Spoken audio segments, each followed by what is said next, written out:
नमस्कार दर्शकों, आपका स्वागत है भक्ति कहानियों में। आज मैं आपको नवरात्रों के 9वें दिन की व्रत कथा सुनाने जा रही हूँ। तो चलिए शुरू करते हैं माँ सिद्धिदात्री की व्रत कथा। माँ सिद्धिदात्री भक्तों और साधकों को सिद्धियां प्राप्त करने में समर्थ है। देवी पुराण के अनुसार भगवान शिव ने उनकी कृपा से ही इन सिद्धियों को प्राप्त किया था। इनकी अनुकंपा से ही भगवान शिव ने उनकी कृपा भर से ही सिद्धियों को प्राप्त कर लिया था। इसी कारण वे इस लोक में अर्धनारेश्वर के नाम से प्रसिद्ध हुए। माँ सिद्धिदात्री 4 भुजाओं वाली है। उनका वाहन सिंह है। ये कमल पुष्प परे विराजमान है। उनकी दाहिनी तरफ के नीचे वाले हाथ में कमल पुष्प है। प्रत्येक मनुष्य का यह कर्तव्य है कि वह माँ सिद्धिदात्री की कृपा प्राप्त करने का निरंतर प्रयत्न करे,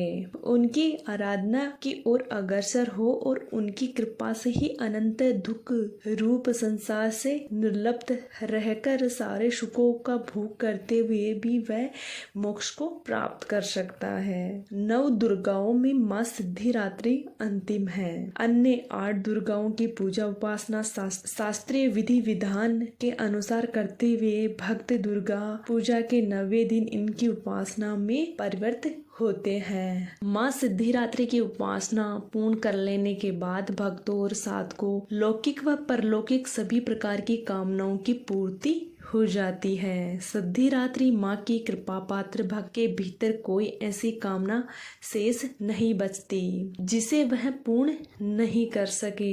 वह सभी सांसारिक इच्छाओं, आवश्यकताओं और भोग से ऊपर उठकर मानसिक रूप से माँ भगवती के दिव्य लोक में विचरण करते हुए उनकी कृपा रस पयुष का निरंतर पान करते रहते हैं। विषय भोग शून्य हो जाते हैं। माँ भगवती का परम सानिध्य ही उसका सर्वस्व हो जाता है। इस परम पद को पाने के बाद उसे अन्य किसी भी वस्तु की आवश्यकता नहीं रह जाती। माँ के चरणों का यह सानिध्य प्राप्त करने के लिए हमें निरंतर नियमनिष्ठ रहकर उनकी उपासना करनी चाहिए। माँ भगवती का स्मरण, ध्यान व पूजन हमें संसार की आश्रितता का बोध कराते हुए वास्तविक परम शांति अमृत पद की ओर ले जाता है। लेकिन अपनी शक्ति अनुसार जब तप अर्चन और कुछ तो माँ की कृपा का पात्र बनते हैं। प्रत्येक सर्वसाधारण के लिए यह आराधना योग्य यह श्लोक सरल और स्पष्ट है।